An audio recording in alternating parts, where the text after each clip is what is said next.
Amici viaggiatori, ben trovati in un appuntamento con Viaggiando Viaggiando, sempre alla scoperta dei luoghi più belli vicino a casa nostra. Protagonista di questa puntata, Schio e Monte di Malo, quindi ancora una volta la protagonista assoluta di Viaggiando Viaggiando, come ormai in queste ultime settimane, è la provincia di Vicenza. Tutto questo e molto altro tra pochi istanti, subito dopo la sigla.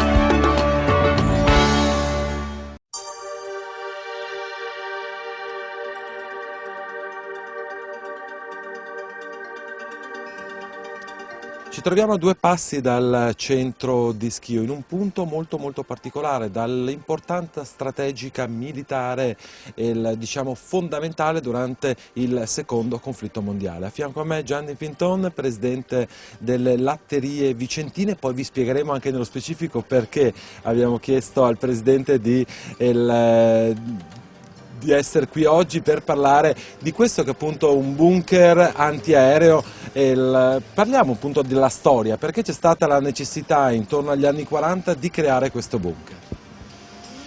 Io non c'ero, però i vecchietti che entrando nella grotta con le lacrime agli occhi ci hanno raccontato la storia e anche andando ad approfondire in comune la storia di questa grotta abbiamo capito, abbiamo sentito che nel 39-40 su ordine del governo italiano i comuni con un'attività industriale come Schio sono stati obbligati a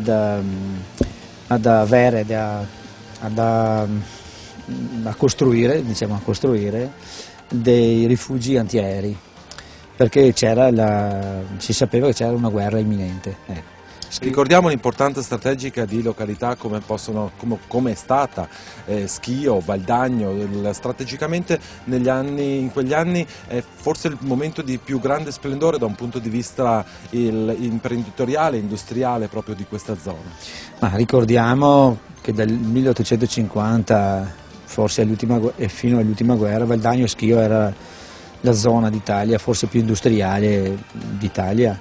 L'industria tessile con la Marzotto a Valdagno, con le Lane Rossi a Schio, ma anche l'anificio Conte, Cassole eccetera, praticamente vorrei dire forse l'80% dei lavoratori di questa zona lavorava tutti nel tessile, in particolar modo nelle Lane Rossi, per cui era una zona concentratissima di lavoratori maschili e femminili, diciamo, in questa zona. Sì.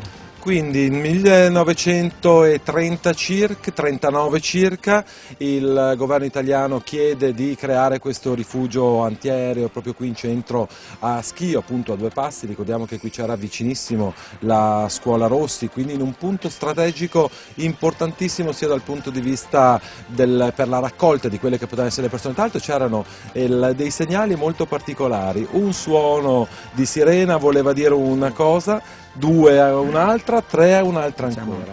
Abbiamo approfondito poi la storia, per cui i vecchietti ci hanno raccontato tutto. Si diceva che con suono di sirena tutti si mettevano in allarme e anche i ragazzi delle scuole diventavano euforici, però dopo 3 suoni di allarme tutti partivano a razzo e si concentravano tutti in questa grotta. Quanta gente conteneva? Non lo so, però è una grotta lunga 100 metri con 7 camere a destra e 7 camere a sinistra e mi dicono che si riempiva come un buco d'ape.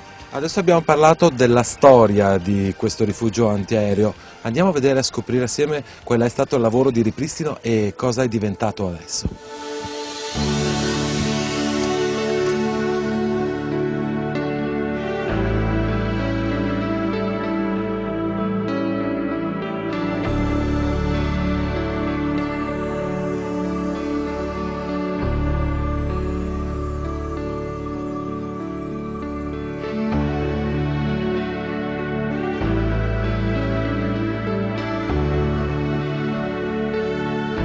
Presidente, è veramente molto suggestivo camminare in questa galleria e pensare magari che negli anni che vanno dal 40 al 45 magari in pochi minuti qui si poteva riempire questa galleria anche magari di centinaia se non di migliaia di persone. Ma veniamo al presente, una grande scommessa da parte vostra di Latterie Vicentine assieme in partnership con il Comune di Schio per un progetto molto particolare per quanto riguarda la rivalutazione di un sito come questo, ma specialmente per valorizzare anche quelli che sono i prodotti del territorio e creare anche un'offerta turistica che, possiamo dirlo, un'offerta turistica veramente d'eccellenza.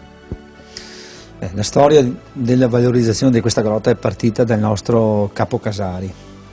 Si chiama Renzo e aveva in testa un formaggio adatto ad essere stagionato in grotta. Circa 3 anni fa abbiamo chiesto al Comune di Schio di fare delle prove, le prove sono andate più che bene, per cui nel giro di poco tempo il Comune di Schio si è fatto dare incomodato questa grotta dal Genio militare ed è stata adibita per la maturazione e per la valorizzazione dei prodotti locali. Abbiamo parlato appunto di valorizzazione dei prodotti locali, quindi qui vengono stagionati in questo momento 2 tipi di formaggio, tra l'altro completamente differenti, e in più anche un vino, però partiamo dal formaggio. Sì, il formaggio è un po' il formaggio di punta di Latterie Vicentine, è un formaggio al latte intero, che stagionato 7-8 mesi in questa grotta acquisisce dei particolari profumi e sapori che lo rendono particolarmente pregevole. E un altro formaggio è un formaggio di l'azienda agricola Aidi, che produce formaggi caprini, e anche quello viene stagionato in questa grotta. Il terzo prodotto è un vino durello fatto col metodo classico, quindi uno spumante. Il metodo classico, per intenderci, è come lo champagne, il metodo champenois, che ha la sua maturazione di 2 anni in questa grotta. Allora, noi però naturalmente siamo un programma che vuole offrire degli spunti turistici e vogliamo raccontare qual è lo spunto turistico. Qui naturalmente vengono fatti dei prodotti d'eccellenza, voi insieme al Comune siete riusciti a riportare, permettetemi il paragone, all'antico splendore questo sito, che da un punto di vista storico è comunque un sito molto importante ed è giusto che le nuove generazioni possano vedere, dove magari i padri o i nonni dovevano rifugiarsi in momenti molto delicati, visto che questo era uno dei punti comunque strategicamente diciamo molto sensibile e delicato per quanto riguarda specialmente nei primi anni dei bombardamenti inglesi. L'avete fatto anche un'offerta turistica, si può dire un'offerta turistica d'eccellenza, perché voi organizzate su richiesta, ricordiamo, su richiesta, per avere informazioni c'è lo yacht proprio qui nuovissimo in centro a Schio, dove potete chiedere delle informazioni e avere delle coordinate per organizzare una visita qui in grotta, dove fate appunto vedere la grotta e fate assaggiare, però la cosa che tra l'altro interessa molto ai nostri telespettatori, fate assaggiare questi prodotti che, ricordiamolo, sono prodotti d'eccellenza. Certo, questa grotta viene aperta qualche volta all'anno nelle domeniche di festa, soprattutto nelle manifestazioni più importanti che vengono fatte a Schio. E dopo viene aperta ogni qualvolta c'è un gruppetto di persone che pensa di venire a visitarla, insomma. Certo. Quindi la visita alla grotta, magari chiedendo anche una bella guida turistica che parla e che spiega la parte storica, e dopo, che non fa mai male, vedere come vengono stagionati questi prodotti e in conclusione avere una buona degustazione. Grazie e complimenti.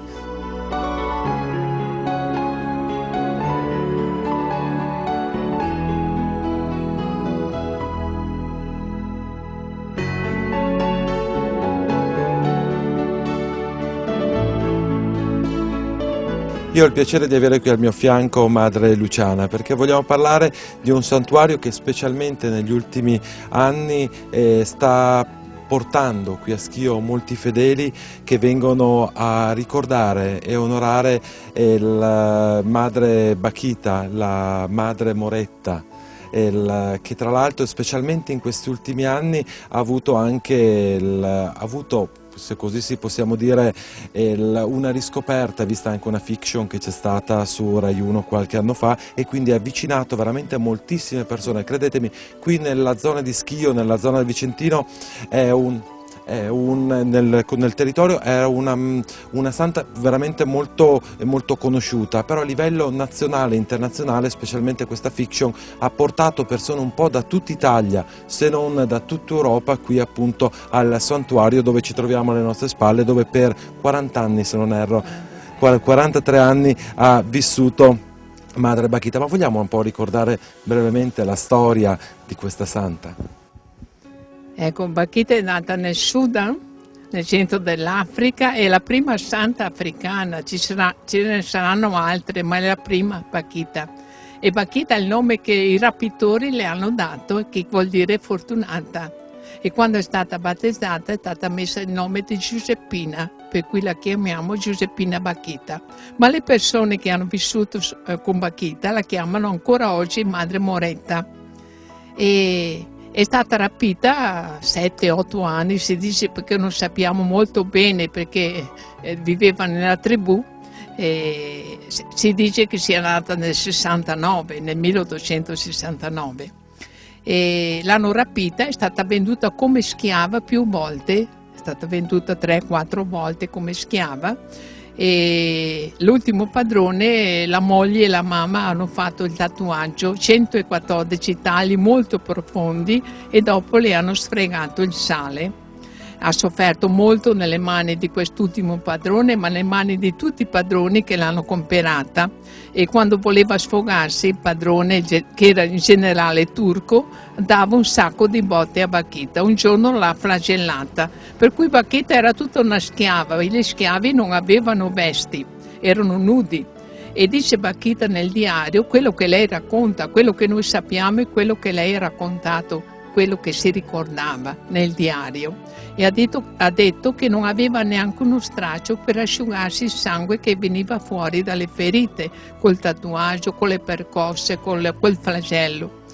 E dopo, fortunatamente, il generale turco doveva andare in Turchia e l'ha portata sul mercato a Khartoum insieme ad altri schiavi per venderla.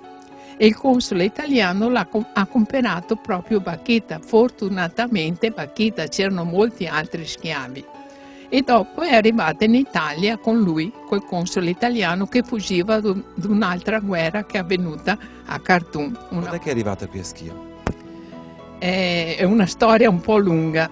Quando è arrivata in Italia col console, ha viaggiato il console Bakhita e l'amico del console, il signor Micheli, che abitava a Mirano, vicino a Venezia, insieme alla moglie. E la moglie aspettava una bambina. È andata a ricevere a Genova, che sono sbarcati a Genova, è andata a ricevere il marito. E quando ha visto che il console aveva una schiava, ha detto al marito: perché non hai portato una schiava anche per me? Mi sarebbe molto servita. E allora il console, che aveva comprato Bakhita, l'ha regalata a questa famiglia. È rimasta con questa famiglia 3 anni. E durante questi 3 anni è nata la bambina, ha fatto la bambinaia della bambina, e il signor Micheli è ritornato in Africa e ha aperto in Africa, vicino al Mar Rosso, a Suakin, un hotel. E ha chiamato Bakhita, che era schiava, che era a loro disposizione, a servire in quell'hotel. E doveva rimanere per sempre in Africa Bakhita a servizio di quel signore. Solo che la bambina che le ha portate là, la moglie e la bambina, al momento di venire un'altra volta in Italia a vendere tutto quanto avevano in Italia, la casa, i campi a Mirano, vicino a Venezia, per stabilirsi definitivamente in Africa, la bambina ha cominciato a piangere che voleva Bakhita assieme, perché erano molto legati a Bakhita. Ha pianto e ha fatto in modo che Bakhita all'ultimo momento venisse un'altra volta in Italia. Qui vediamo un altro disegno di Dio, un disegno della provvidenza, perché è venuta per la seconda volta in Italia. E quando è arrivata in Italia per la seconda volta, la signora Micheli doveva vendere la casa, i campi, fare le trattative di sempre che si devono fare, ha affidato Bakhita e la bambina all'Istituto Canusiano di Venezia, l'istituto dei catecumeni che preparavano i giovani ai sacramenti. e Bakhita aveva 20-21 anni quando è stata all'istituto. È stata 9 mesi in questo istituto, doveva rimanerci 9 mesi. E durante questo tempo la suora ha chiesto a Bakhita se voleva conoscere il Signore, perché lei non aveva religione, era animista. E Bakhita ha detto che sì. Allora, guardando il crocifisso, ha detto: chi è quell'uomo? Deve aver fatto molto male per essere in croce. Lei pensava che era un uomo. Dice: quell'uomo in croce è Gesù che è morto per noi. Allora, sapendo che Gesù era morto anche per lei, dice: è morto anche per me, povera schiava. E sapendo che Gesù era morto anche per lei, povera schiava, si è innamorata di Gesù. Si è sentita rivivere come persona, perché gli schiavi erano come cose. Si è sentita rivivere, si è innamorata di Gesù e passava in preghiera ore davanti a Gesù crocifisso. Dopo all'istituto ha conosciuto anche la Madonna e diceva Bakhita: sono passata in Africa in mezzo al fango, tanti padroni, tanti schiavi, tante percosse, tante botte ho ricevuto, ma nessuno mi ha mai toccato. Lei era nuda e gli schiavi erano nudi, per cui diceva: la Madonna mi ha sempre protetta prima ancora di conoscerla.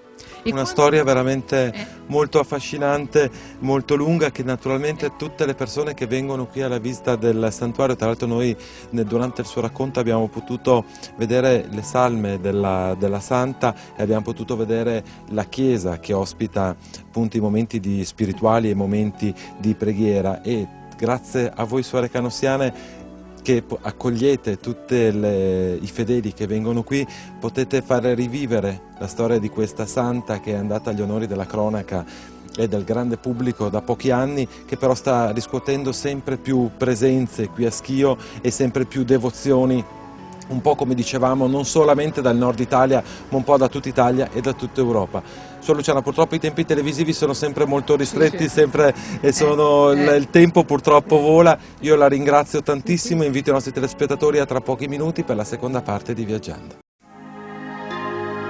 Seconda parte di Viaggiando Viaggiando, ben trovati a tutti i nostri amici telespettatori. Come abbiamo annunciato inizio puntata, in questa seconda parte siamo nel comune di Monte di Malu. Qui a fianco a me ho il piacere di trovare il sindaco Costante Pretto per parlare di questo conterritorio, secondo me molto affascinante, molto interessante, specialmente da un punto di vista naturalistico e ambientale, con delle suggestioni e con delle emozioni che sta trasmettendo questo territorio molto molto belle. Tra l'altro invito tutti i nostri amici telespettatori a venire a trascorrere, fare una gita fuori porta, una giornata proprio immersi nella natura. Sindaco, alle nostre spalle quello che forse è il vostro biglietto da visita più conosciuto in tutta la provincia, se non in tutta la regione, il Buso della Rana. Vogliamo raccontare un po' anche la leggenda da dove deriva questo nome? Sembra si arrivi dalle Anguane, che qui hanno una grande tradizione, possiamo definirle queste streghe di un tempo che si rifugiavano proprio dentro questo buso. Senz'altro sì, il Buso della Rana è una nostra eccellenza. Il nome Rana sembra che derivi dalla dea Aquana, la dea dell'acqua, perché evidentemente dal Buso della Rana esce dell'acqua, sorgente di vita molto importante non solo per i nostri giorni, ma anche da quando l'uomo si è insediato in questo territorio. Parliamo appunto dal punto di vista naturalistico e ambientale un po' di tutto questo territorio. Come ho già detto, una zona questa che offre molti spunti, parlo naturalmente anche da un punto di vista turistico, per chi vuole veramente vivere la natura. Beh, il nostro territorio è un territorio immenso, abbiamo 24 km², è tutto conformato da boschi, da prati. Abbiamo a monte l'altipiano di Faedo, più a nord abbiamo il Mucchione, che è un ex vulcano. La conca di Faedo ha permesso la costruzione nei millenni, nei secoli, insomma, di questo Buso della Rana. Il paese è cosparso, è abitato da circa 100 contrade, ognuna delle quali ha una sua identità. Molte contrade hanno anche un capitello, hanno una struttura architettonica che è tipica della cultura contadina. Adesso queste contrade, almeno per noi, sembrano quasi un museo all'aperto e sono tutte collegate tra loro da strade, stradine, sentieri. Secondo me, per qualsiasi cittadino, qualsiasi visitatore che volesse venire nel nostro territorio si rigenera dal punto di vista fisico, ma anche secondo me dal punto di vista così spirituale e anche storico, perché qui ci sono le origini di molti nostri concittadini della provincia di Vicenza. Tengo a precisare comunque che a Monte di Malo ci sono anche, come si vede, turisti che vengono un po' da tutto il mondo per l'aspetto più scientifico, l'aspetto geologico. Ieri notavo che c'erano macchine dall'Ungheria, dalla Romania, tedeschi. Ci sono varie università che vengono qui per studiare appunto la conformazione geologica e per noi di sommo piacere. Dico però che anche, come si può dire, l'escursionista o il turista normale qui trova spazio per la sua come si può dire, umanità, per la sua persona, perché qui si adatta e coglie quello che più gli interessa per la sua famiglia, per se stesso e per tornare un'altra volta. Tra l'altro avete fatto voi come amministrazione comunale un lavoro di ripristino di questa zona creando delle strutture di fronte a noi, tra l'altro stiamo già vedendo anche le immagini, c'è questo anfiteatro che specialmente nei mesi estivi viene utilizzato per delle manifestazioni culturali, però mi diceva prima sempre molto caratteristiche perché si vuole comunque mantenere e portare avanti quelle che sono le antiche tradizioni. Un grande progetto in atto proprio in questi giorni che andrà avanti nel futuro, però di tutto questo parleremo tra pochissimo perché adesso andiamo a Priabona a vedere un museo molto bello.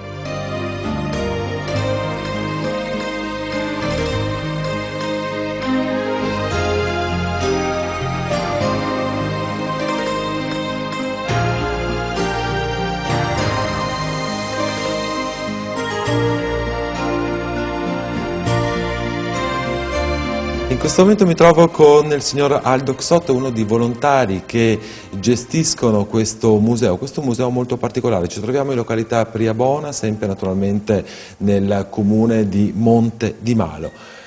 Cosa c'è in questo museo che naturalmente tutti voi volontari portate avanti e volete appunto proporre a tutti i nostri amici telespettatori? Beh, qua abbiamo una serie di fossili, tutti provenienti dal nostro territorio, che sono stati raccolti in parte da appassionati, in parte da noi volontari ed in parte sono stati donati semplicemente da persone normali che magari casualmente hanno trovato dei fossili in giro per i nostri monti. Museo paleontologico. Sì, il nostro è un museo paleontologico che ha avuto origine nel 1990 e lo scopo di realizzare questo museo è stato quello di celebrare il centenario di un fatto assolutamente importante per il nostro paese, Priabona. Difatti noi altri siamo inseriti come, il nome del nostro paese, Priabona, è stato inserito come priaboniano nella storia geologica, diciamo a livello europeo. Questo fatto è avvenuto ad opera di due scienziati, di due geologi francesi che sono giunti qua nel 1893 ed hanno effettuato degli studi anche nel nostro territorio ed hanno scoperto che valeva la pena di illustrarlo a livello, portarlo a livello internazionale perché nel nostro territorio, in particolar modo qua a Priabona, abbiamo uno strato di rocce molto significativo che ha una consistenza di ben 90 metri, ricchissimo di fossili. 3 sale per raccontare quindi la storia di questo territorio. Vogliamo dare delle informazioni di servizi ai nostri telespettatori, gli orari di apertura, quando le persone possono venire a visitare questo museo? Il nostro museo è aperto ogni prima domenica del mese dalle 15 alle 18. E la nostra attività invece, noi ci riuniamo sempre una volta al mese, l'ultimo giovedì del mese, di solito alle 8:30 di sera, per organizzarci. E naturalmente se qualcuno vuole venire a visitare qualche gruppo o qualche comitiva, come di consueto c'è a disposizione lo yacht della provincia di Vicenza a Schio che vi può dare tutte le informazioni. E siamo tornati al Buso della Rana con il sindaco Costante Pretto per parlare di altre manifestazioni e di quello che vogliono essere le sfide future di Monte di Malo per quanto riguarda questa zona e questo territorio. Una grande manifestazione, voi state scommettendo molto, l'Incantamonte. Sì, l'Incantamonte è una manifestazione ideata ancora qualche anno fa, consiste in 4-5 serate nel periodo estivo, all'interno delle quali nella zona dell'anfiteatro costruito di fronte al Buso della Rana vengono fatte appunto delle attività di tipo culturale, di tipo ricreativo, di un certo profilo. L'utenza media è un'utenza esigente perché il posto si presta per questo tipo di attività. All'interno di queste giornate, di queste serate, si fa del teatro, si leggono delle poesie, si fa della prosa, si fa della buona musica e l'utenza è sempre molto contenta anche perché nel periodo estivo la zona qui è fresca e si presta per elevare l'animo verso la cultura, verso l'arte. Beh, questo è molto bello ed è, tra l'altro il posto è talmente suggestivo e con una struttura talmente bella che è assolutamente il posto ideale per fare delle manifestazioni di questo tipo. Quello che vuole essere il futuro prossimo però, qui alle nostre spalle c'era un ex cava, possiamo finalmente dire un ex cava perché c'è un grande progetto che sta per essere completato. Sì, noi abbiamo avuto una grossa opportunità col contributo dello Stato di recuperare ai fini ambientali una cava che sinceramente una cava attigua in una realtà come il Buso della Rana era proprio veramente.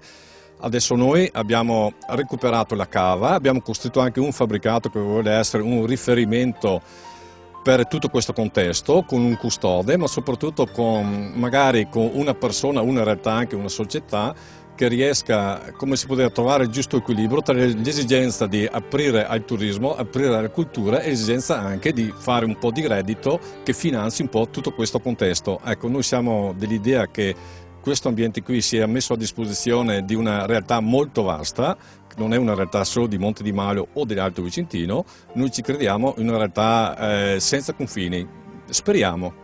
Io naturalmente Sindaco volevo ringraziarla, voglio ricordare ai nostri telespettatori, questa l'ho già detto più volte in questa seconda parte, è una zona molto bella, molto affascinante, una visita al Buso della Rana vale veramente la pena ed è un itinerario che io magari nelle prossime settimane, un bel sabato, una bella domenica per una gita fuori porta è un posto che vale veramente la pena. Grazie Sindaco, grazie a tutte le persone che sono intervenute, mi scuso con la rete, oggi abbiamo fatto una puntata un po' più lunga del solito ma ne valeva veramente la pena, quindi bando alle ciance, l'appuntamento con noi è la settimana prossima, stessa ora, stessa rete, come di consueto viaggiate assieme a noi.